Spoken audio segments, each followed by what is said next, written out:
Hi everybody, this is Annie. Let's do a quick check-in. We're going to do the feminine within and then the masculine within. And we're going to start with the Moonology Oracle cards to see where the energy is today. So thank you, Divine Source, for using me as a divine channel to bring forth the most beneficial, most needed information at this time for those on the sacred divine journey, looking at the feminine energies within.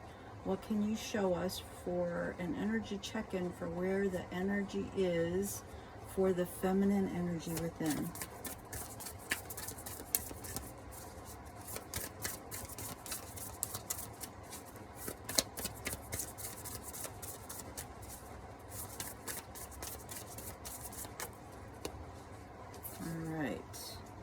Luck is on your side. New moon in Sagittarius.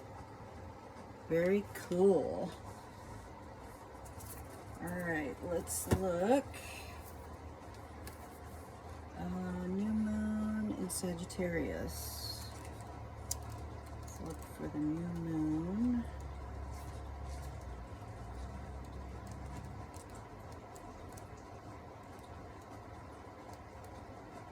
In Sagittarius. Whatever is coming your way, it looks set to put a smile on your face. A new moon in Sagittarius can mark the restart of fun after a period of feeling low. Boy, that sounds good to me. The energy is adventurous and even willing to take a few risks, but be careful that you don't bet the farm on something here, as the Wheel of Fortune is still spinning. This card is about exploring life metaphorically by exchanging big ideas with others and just thinking about your own philosophies. Perhaps it's time to change your mind about something important.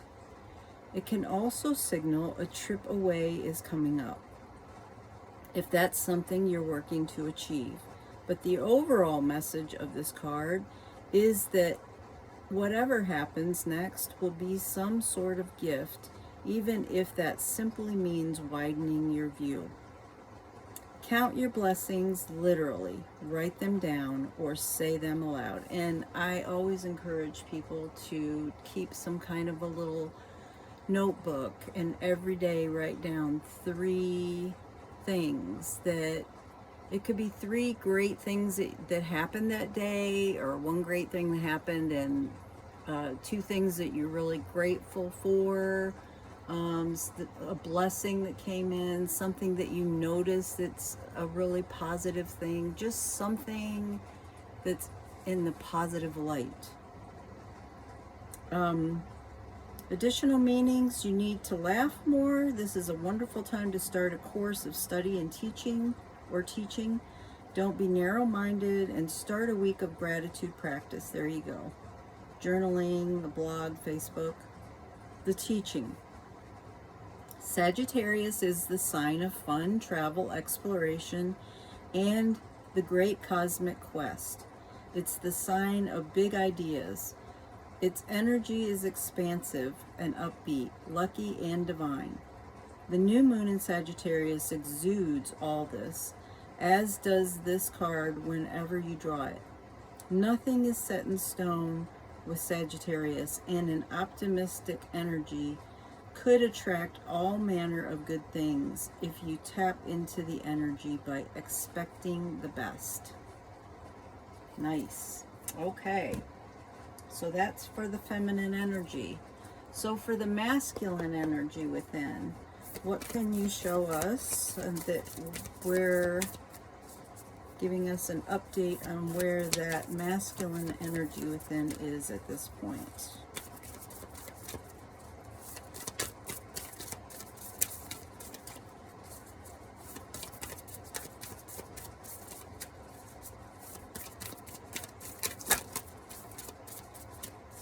Almost, not quite.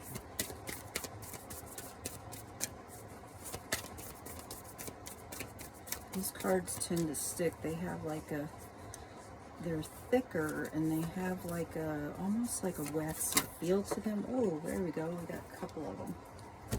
and they tend to stick together a little bit. They're a little hard to shuffle. Wow, I got 4 of them. Okay, the masculine energy.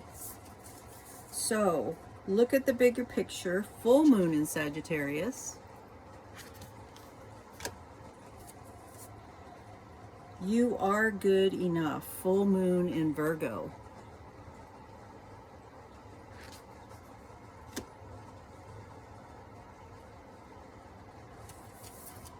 Hold your vision. Fixed moon.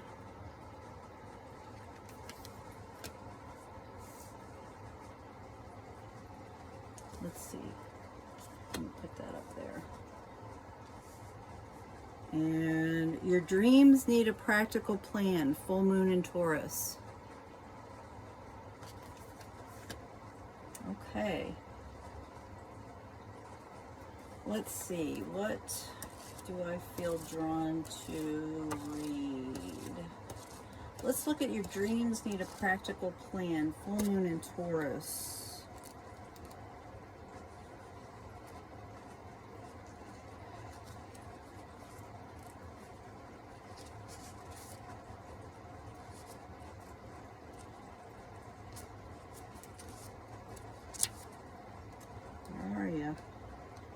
There we go.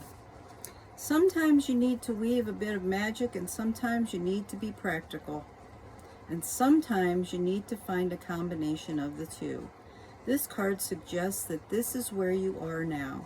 You need to use the laws of attraction to draw in what you want by imagining it, expecting it, and welcoming it. But you need to balance that with taking down to earth steps towards your goal. This isn't about wishing on the moon and hoping for the best. It's about making something like a list of bullet points about how to achieve your dreams. If you're asking about money, this card heralds a change of your financial fortunes depending on both of your past actions and what you're expecting and therefore attracting. Write down 10 things that you know are wonderful about you. That is great. That is an awesome idea, to write down 10 things that are awesome about you and look at them every day. Have you ever been in a group where there's a lot of people and every person in the group tells a thing, a positive thing about you, and it's all written down? It's amazing because people sometimes see things in us that we don't see.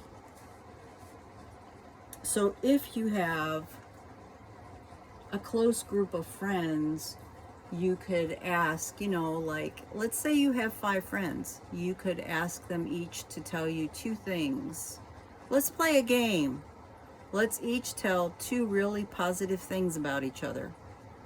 And then the person who's receiving it writes it down, writes all these things down on a piece of paper, so that not only you remember them, but you can take it with you and start looking at it all the time.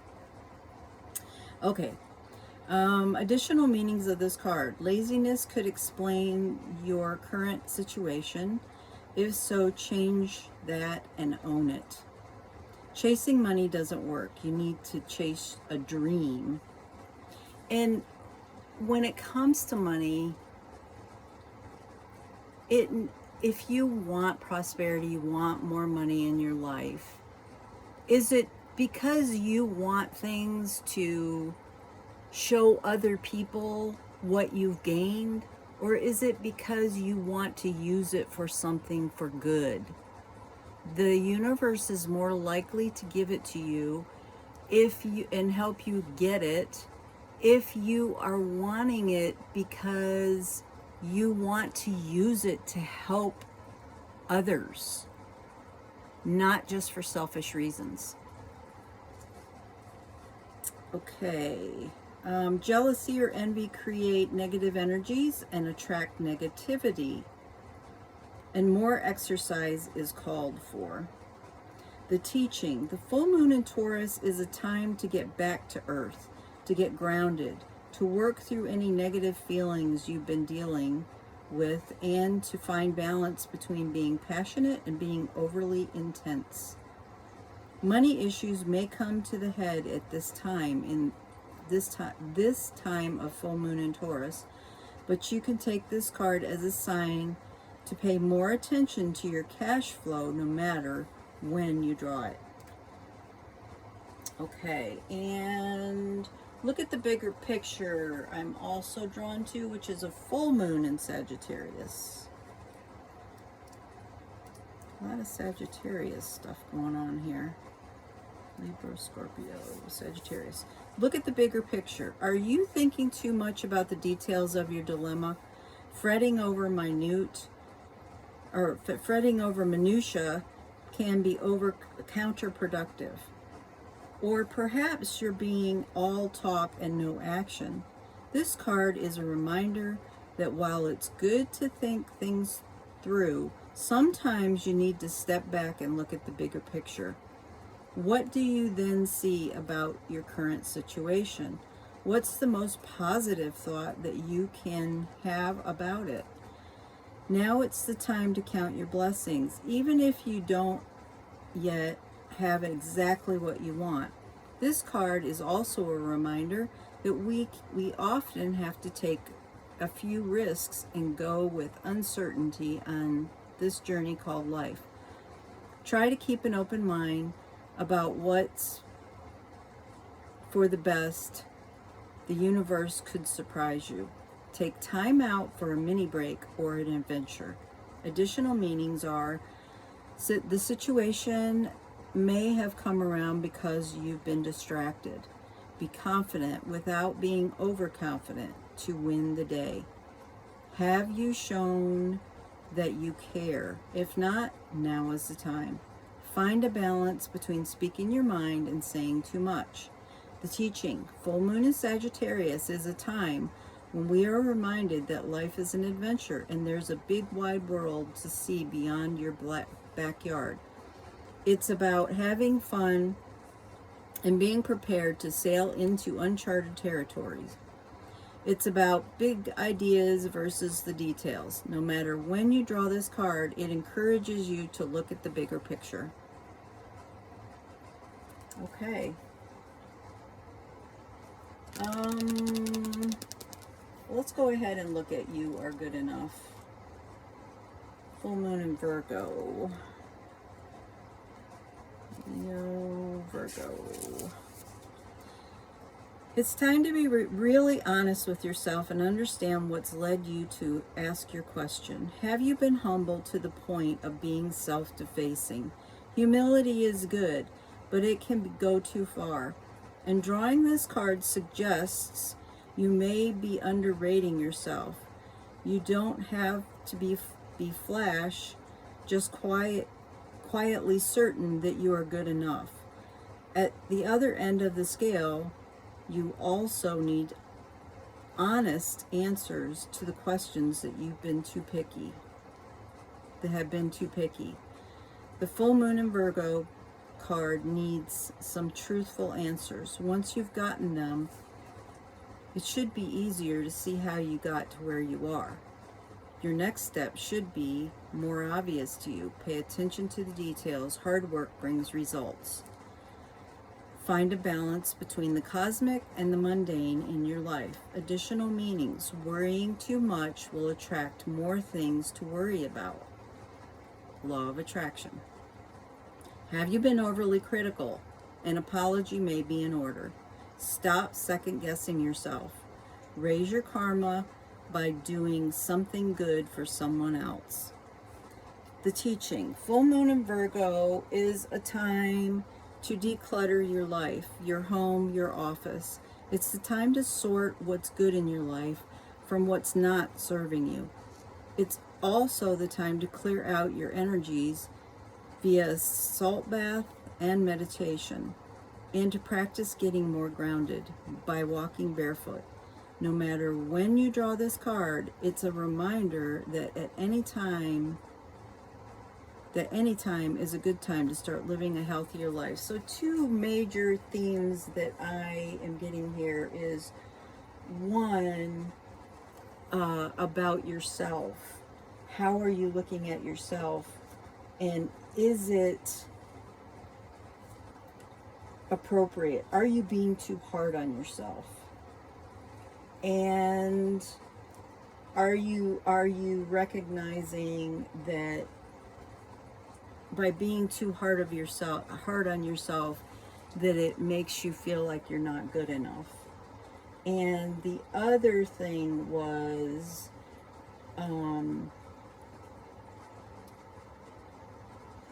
your thought process. Grounding, doing meditation, looking at the positive stuff, stop worrying, stop thinking negative thoughts, stepping back, looking at the bigger picture. So those are the two things that I really feel are very big, strong in this. Okay, so we're gonna get an angel message from Diana Cooper's angel cards. So for the feminine, what angel message do you have for the feminine? Feminine within, thank you. Okay. Curiosity. See life through the curious eyes of a child, and you will discover the never-ending source of happiness and excitement. Curiosity keeps you alive, interested, and interesting. The angels are inviting you to be curious about yourself. Start exploring who you are, and you will grow personally and spiritually, which I think the feminine energy has been doing that. Be interested in people, and you will discover an external source of fascination. Be curious about the wonderful universe in which you live, about the angels themselves and their roles in the divine. The radiance of your delight in life will illuminate you. Curiosity. Luck is on your side. Okay, and for the masculine within, what message do we have from the angels for the masculine energies within? Thank you. Okay. Hold on, I gotta find it. Oh, there's two of them. Okay. Not surprised. All right, I got choices. When you worry about decisions, here we are again about worrying too much about stuff. It means that your mind is trying to control your life, and that results in choices made from your ego. Your angel guidance is to consider and evaluate all the options, then let go of your head and choose from your heart that which gives you the greatest joy and feels right. Do not act from foolish impulse, however, rather from divinely prompted inspiration. Make choices for the highest good. Remember, if something is not for your highest good, it certainly is not for the highest good of those around you. So let go of the false feelings of responsibility for others and choose with wisdom. Become still and attuned to your soul. Ask your angels and your guidance for guidance and help. Then, from your point of deep inner stillness, make your choice easily and spontaneously. Okay. And then we have light. Light illuminates darkness and gloom, bringing hope and inspiration. Ask the angels to fill you with more light, for it contains spiritual information and knowledge. I think everybody should be asking for more light on a pretty consistent basis, with gentleness, ease, and grace, so to the level that you can assimilate it and process it. These are the keys to the universe and bring love and peace, as well as unlocking the wisdom within you. As your light becomes stronger and clearer, you will find clarity and purpose. You will radiate brightly and become a beacon, reminding others of the divine help available. Angel wisdom suggests that you ask the angels to ignite and strengthen the divine flame within you. So both of these cards kind of are reflecting on asking for help from the angels and your guides. And that's always a very smart thing to do, wise thing to do, is to ask for help whenever you're unsure, even if you are in a place of confusion, or know you have fear but you don't even know what your fear is about, or if you know what your fear is about but you don't know how to work through it. Asking for help is a good way. Okay, that's what I have for you tonight. I wish you all well, sending you lots and lots of love and many blessings. And if you get a chance, please like, share, and subscribe to my channel. It really does help get the video circulating a lot more. And my email is in the description box. Bye-bye.